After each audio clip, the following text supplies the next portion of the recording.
Andy Wells, I work for a brewer called SAB Miller. We work all over the world. I particularly look at business strategy in the context of environmental issues.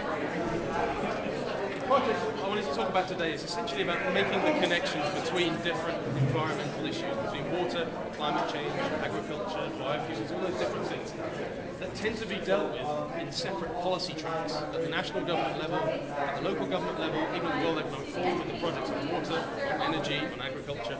The Global Agenda Council is a separate issue. This is about trying to bring them together. And the reason for that is that they're so interconnected. We expect a water shortage by 2030 of about 40% around the world. So demand will be 40% greater than supply. And that's going to be driven first and foremost by agriculture, which uses 70% of fresh water already. And we'll need more fresh water to grow more food to meet the mouths that we'll have in the years to come and improve wealth. But at the same time, as countries industrialize, they need more water for energy. In fact, in the US, 40% of fresh water is used to generate energy.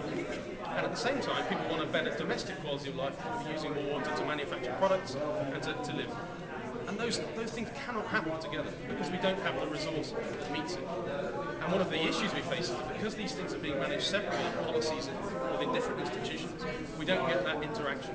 So this project is proposing, working with World Economic Forum's Environment Program. This is Dominic Ulrich, who's the Environment Director at WEF, working with a group called Circle of Blue, which is a water group.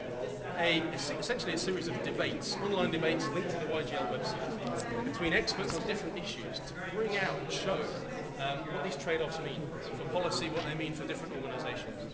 And an example I have for you is an advert that I saw when I moved into my hotel yesterday in one of the wonderful magazines you get in Davos, from the South African government, around a big increase in biofuels investment, biodiesel.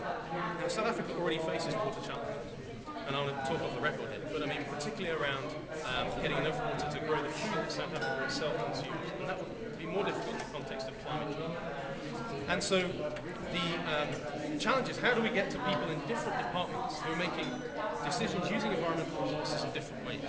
And so this project is about debate around that, and we have our first conversation on Thursday morning at 10 a.m. in the Derby Hotel, a room called Fuela 1, where we'll be having a conversation with some of the different YGLs, different Global Agenda Council members, and some people from the different WEF environment projects to see if we can air some of these trade-offs in a more visible way.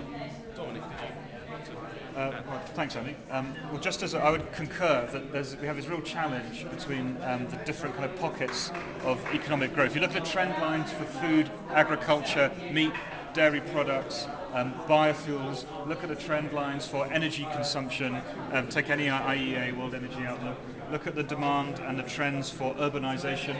How many cities in China do you think have more than 1 million people in them? Quick answer? 100. How many in the US? As a comparator, 9. China at the moment, how urbanized is China? About 30 something? Right, it will be 73% urbanized by 2040. That's a large amount of resource. These trend lines are going upward.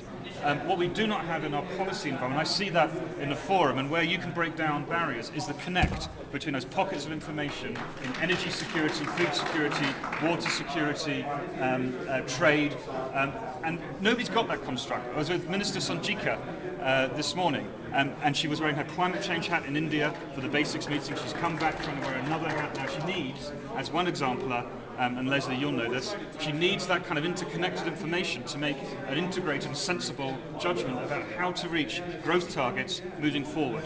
It's actually quite potent and profound, the challenge here. It's not necessarily an environmental challenge alone. Thanks. Great. So the ask for the YGLs, one is to